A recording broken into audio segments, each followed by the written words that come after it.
అంతా కూడా మీకు చిన్న చిన్న ఫ్లవర్ వీవింగ్ బుటాస్ అయితే ఉంటాయి. కంప్లీట్గా పైన వచ్చేసరికి 1 ఇంచ్ జరీ బోర్డర్ ఉంటుంది.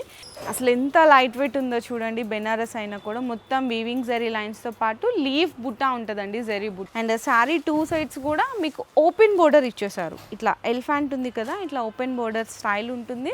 శారీ మొత్తం లుక్ అయితే ఇట్లా ఉంటుంది. చాలా బాగుంది కదా. ఇది కూడా ప్యూర్ బెనారస్ ఐటమ్స్. అయితే ప్యూర్ చినాన్ బేస్ మీద ఉంటుంది అనమాట. మంచిగా మీకు ఈ విధంగా జరీ లైన్స్ వస్తాయి. అండ్ 2 సైడ్స్ కూడా 1 ఇంచ్ జరీ బోర్డర్ కూడా వస్తుందండి కంప్లీట్లీ. ప్లస్ అలాగే ఇందులో కూడా మీకు 2 సైడ్స్ కూడా ఈ విధంగా మీకు జరీ బోర్డర్ ఉంటుంది. శారీ అంతా మీకు డిజైన్ చూసారండి, మొత్తం పై నుంచి కింద వరకు కూడా జరీ లైన్స్. శారీ అంతా డిజైన్ చూసుకుంటే మీకు ఇది ఒక్కసారి గమనించినట్టయితే సిల్వర్ ఉంది కదా, సిల్వర్ మీద మీనా వస్తుంది. అండ్ శారీ మొత్తం చూసుకున్న గోల్డెన్ లైన్ అండ్ అలాగే సిల్వర్ జరీ లైన్లో పళ్ళు అయితే మనకి షార్ట్ అండ్ చిట్ పళ్ళు ఇచ్చేసారు. శారీ అయితే అసలు కట్టుకుంటే సూపర్ లుక్ ఉంటుంది. అండ్ శారీ మొత్తం కంప్లీట్ ఓవరాల్ లుక్ చూసుకుంటే అసలు ఎంత బాగుందో చూడండి. డిఫరెంట్ సెల్ఫ్ కాంబినేషన్లో చాలా డిఫరెంట్ వస్తుంది. శారీ మొత్తం 2 సైడ్స్ కూడా చిన్న బోర్డర్